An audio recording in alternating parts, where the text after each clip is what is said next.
আমাদের সরকার সবসময় চায় যে একটা ট্রান্সপারেন্সির মাধ্যমে সবকিছু হোক। আজকেও এখানে তার প্রমাণ কিন্তু আমরা রেখেছি। মাননীয় প্রধানমন্ত্রীজি একবার একটা জায়গায় বলছিলেন উনি যে একটা গরিব ফ্যামিলির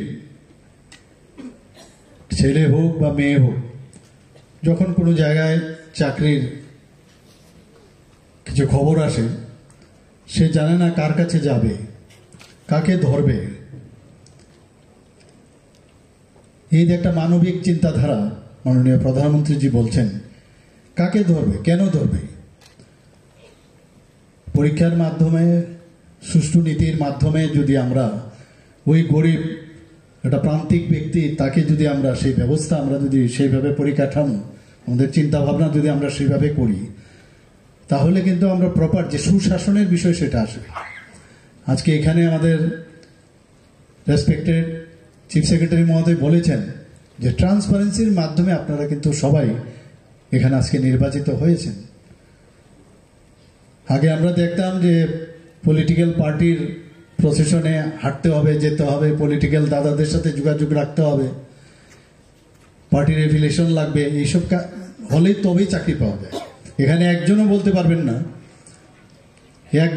পারবেন না যে এইভাবে আপনাদের চাকরি হয়েছে।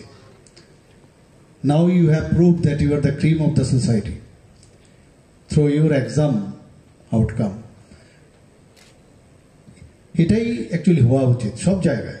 আজকে এখানে আমার খুব ভালো লাগলো যখন অফার দিচ্ছিলাম, মানে বোঝা যায় তাদের যে কি বলবো, তাদের যে এখানে আসছিল এবং বলার যে স্টাইল, সব কিছুই বডি ল্যাঙ্গুয়েজ বলছে সত্যি তারা তাদের যে কাজের জন্য ওরা নির্বাচিত হয়েছে, হয়তো ভবিষ্যতে আরো অনেক কিছু হতে পারে, শুধু এখানেই শেষ নয়, হবে। এবং এটা আমাদের জন্য একটা গর্বের বিষয় যে ত্রিপুরার ছেলেমেয়েরা, মানে আমরা স্মার্ট সিটির কথা বলি, স্মার্ট ক্লাসের কথা বলি, কিন্তু all aspect they are very smart now. স্মার্টের অর্থ এই না যে মানে এক্সট্রা কিছু একটা দেখালাম, সেরকম না, সব বিষয়ে স্মার্ট, তার সাবজেক্টের উপরে স্মার্ট। চিফ সেক্রেটারি মহোদয় বলছিলেন, যারা আপনারা হয়তো অফিসে গেছেন, যারা টেবিলে বসেছিল তাদের ওই প্রান্তে আপনারা দাঁড়িয়েছিলেন, কতবার যেতে হয়েছে। আমরাও যেতাম আগে, আমরাও গেছি অফিসে, কিন্তু আজকে আপনারা যেখানে চেয়ারে অন্যরা বসেছিল সেখানে আজকে আপনারা বসবেন। যে জায়গায় এখানে বিভিন্ন দপ্তরে আপনাদের অ্যাপয়েন্টমেন্ট হয়েছে, তখন আপনারা বুঝবেন যে আমি আগে যেভাবে ভাবতাম সেটা এরকম না। এখন you are the family members of Tripura government. এবং এখনো আমরা অনেক যারা কর্মচারী আছে তাদের কথা আমরা কিন্তু, তারা রিটায়ার্ড হয়ে গেছে হয়তোবা, অনেকে ইহলোকেই নেই, তাদের কথা আমরা বলি কিন্তু এখন। এবং শুধু চেহারা দেখে নয়, ওদের কাজের কারণে কিন্তু, এবং কাজের কোনো সাবস্টিটিউশন নেই। এখনো কোনো অফিসে যখন কোনো কথা উঠে যে ওই জায়গায় কাকে দেওয়া যায়, ওই জায়গায় কাকে দেওয়া যায়, তখন কিন্তু টেবিলের মধ্যে যে একটা মতামত আসে, বলে আরে ও তো খুব ভালো কাজ জানে। এটা আপনাদের সবার কিন্তু সেটা প্রুফ করতে হবে। আমি জানি এখন আপনারা পারবেন সেটা, আপনারা অনেক বেশি জানেন, অনেক পড়াশোনা করে তবেই এটা কিন্তু আপনারা ক্লিয়ার করেছেন। তো মাননীয় প্রধানমন্ত্রীজি যেটা বলছেন যে স্বচ্ছ নীতি, স্বচ্ছ ব্যবস্থা, সেই দিকে আমরাও কিন্তু ত্রিপুরা সরকার সেইভাবে আমরা কাজ করছি। এবং এই অফারে আজকে যারা যারা পেয়েছেন তারা নিশ্চয়ই মানে আমি বলবো যে খুশি, সবই খুশি, এবং ফ্যামিলির লোক যারা আছে সবাই খুশি। আমরা 986 জনকে আমরা চাকরি দিয়েছি, গভর্নমেন্ট চাকরিগুলো। আউটসোর্সিং আছে প্রচুর জায়গায়, আমরা আউটসোর্সিং প্রচুর বিধানসভায় কিন্তু আমরা বলেছি কতজন মানুষকে আমরা অ্যাবজর্ব করেছি। 2019-20 গ্রুপ সিতে 965 জন, 2021 629 জন, 21-22 2699 জন, এবং 2022-23 5044 জন, 2023-24 1966। তাহলে বলছে চাকরি নেই, চাকরি দেওয়া হয় না। গ্রুপ ডিতে আমরা 2018-19-এ 100 জনকে দিয়েছি, 2019-20-তে 174 জন, এবং 20-21-এ আমরা 121 জন, 21-22-এ আমরা 134, 22-23-এ 116, 2023-24-এ আমরা 78 জন। তো সর্বমোট আমরা 13,661 জনকে আমরা গভর্নমেন্ট চাকরি আমরা দিয়েছি।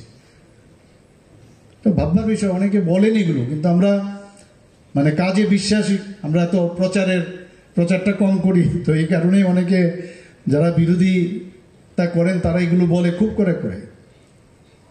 তা আমরা ট্রান্সপারেন্সির মাধ্যমে আমরা চাকরি দিতে চাই, সব জায়গায় ট্রান্সপারেন্সি আমরা রাখতে চাই। আজকে যারা এখানে এসছেন, আমি বেশি কিছু বলবো না, মাননীয় আমাদের চিফ সেক্রেটারি মহোদয় বিস্তর আলোচনা আপনাদের বিষয়ে বলেছেন, আপনাদের ট্রেনিং দেওয়া হবে। আপনারা ভাবছেন আমার কাজটা কি, কিন্তু যে বডি ল্যাঙ্গুয়েজ আপনাদের এখানে দেখলাম, আমি নিশ্চিত যে আপনাদের ইউল বি ভেরি বিফিটিং যেখানেই আপনাদের দেওয়া হয়, এবং এই ট্রেনিংয়ের মাধ্যমে খুব ইজিলি আপনারা কিন্তু ক্যাচ করে নেবেন, এটা আমি শিওর।